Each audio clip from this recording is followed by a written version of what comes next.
আম জনতার দলের প্রতিষ্ঠাতা এবং সভাপতি চেয়ারম্যান জনাব তারেক সাহেবের কথাগুলো আগে আপনারা মন দিয়ে শুনবেন। আপনারা যাকে এক নামে আম তারেক হিসেবে চিনেন, তিনি জুলাই সনদ নিয়ে কি বললেন এবং তার মন্তব্য কী এবং এর বিপক্ষে পক্ষে আপনাদের কমেন্টস, আপনাদের মন্তব্য কী সেটা অবশ্যই কমেন্টে জানাবেন। আগে বক্তব্যটি ভালোভাবে শুনবেন জুলাই সনদ নিয়ে। জুলাই সনদ যে একটা রাষ্ট্রদ্রোহিতার সনদ, এইটা আমি আজকে দেখাবো। একটা সনদ, এটাকে পার্লামেন্টে প্রশ্ন করা যাবে না। কেন প্রশ্ন করা যাবে না বলেন বলেন। এটাকে সংবিধান নিয়ে প্রশ্ন করা যাবে না। বুঝলাম, সংবিধান নিয়ে প্রশ্ন করা যাবে না, তাহলে কি নিয়ে প্রশ্ন করা যাবে বলেন। এইটা আদালতে প্রশ্ন করা যাবে না। আরে ভাই বুঝলাম তো, আদালতও করা যাবে না প্রশ্ন, সংবিধানও করা যাবে না প্রশ্ন, তাহলে কোথায় করবো প্রশ্নটা বলেন না রে ভাই। এইরকম একটা শক্তিশালী হিসেবে একটা সনদকে বানিয়েছে। এরকম সনদ কে বানাইছে? আরে ভাই বলেন, সহ্য হইতেছে না তো আর। জামাতকে প্রশ্ন করা হয়েছে ডেপুটি স্পিকার নেন, জামাত বলতেছে পুরা প্যাকেজ নেব। কি প্যাকেজ নেবে? বিচারক নিয়োগের প্যাকেজ নেবে, দুদক নিয়োগের প্যাকেজ নেবে, বাংলাদেশ ব্যাংক নিয়োগের প্যাকেজ নেবে, তাদের পুরা প্যাকেজ দরকার। এইবার আসেন পয়েন্টে আসেন, এইবার আসেন আসেন বলেন কেন, পয়েন্টে আসেন। ধরেন 10 সদস্যের কমিটি, 5 জন বিএনপি থেকে, 5 জন জামাত থেকে। তারা তো ভোট পেয়েছে কম, কিন্তু শেয়ারটা 50-50 চায়। আরে ভাই আপনার সমস্যা কি? শেয়ার চাইলে তো সমস্যা নেই, দিয়ে দেন তো শেয়ার। এত তারা আসন পেয়েছে কম, শেয়ারটা 50-50 চাই। তারপরে ধরলাম 5 জন জামাত থেকে, 5 জন বিএনপি থেকে।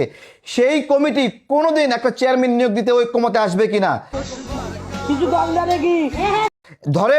ধরলাম 7 জন বিএনপি থেকে, 3 জন জামাত থেকে। তাহলে সেই কমিটির কোনো দাম আছে কিনা? কারণ 7 জন মতামত দিয়ে বিএনপি তো তার চেয়ারম্যান নিয়োগ দেবে। নাকি এরকম চাচ্ছেন যে জামাতের 3 জন মতামত না দেওয়া পর্যন্ত একজন চেয়ারম্যান নিয়োগ দিতে পারবেন না? এই জুলাই সনদ একটা রাষ্ট্রদ্রোহিতার সনদ। বাংলাদেশকে আজীবনের জন্য পঙ্গু করার জন্য, মব সৃষ্টি করার জন্য এবং মব দীর্ঘস্থায়ী করার জন্য এটা করা হয়েছে।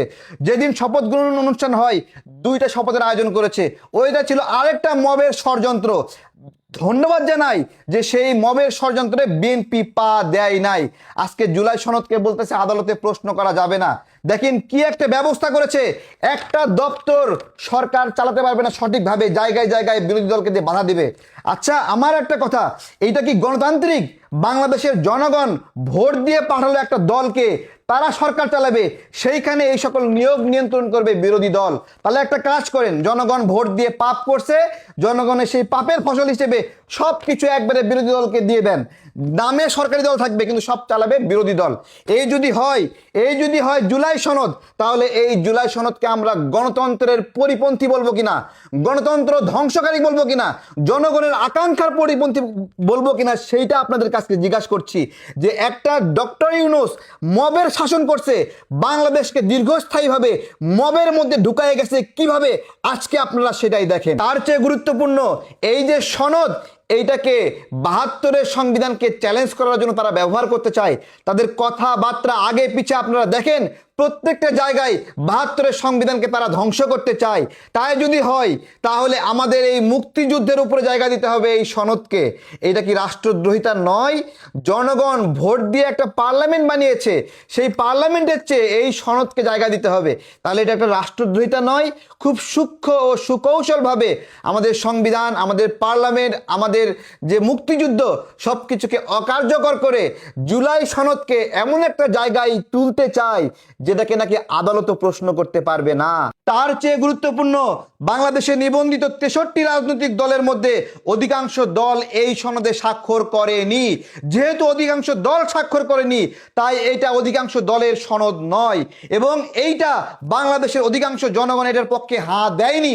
যেহেতু হাঁ দেয়নি, বাংলাদেশের সকল জনগণের এটা অভিপ্রায় নয়। বলতে পারেন ভোটারদের যারা ভোট দিয়েছে তাদের বেশিরভাগ হাঁ বলেছে।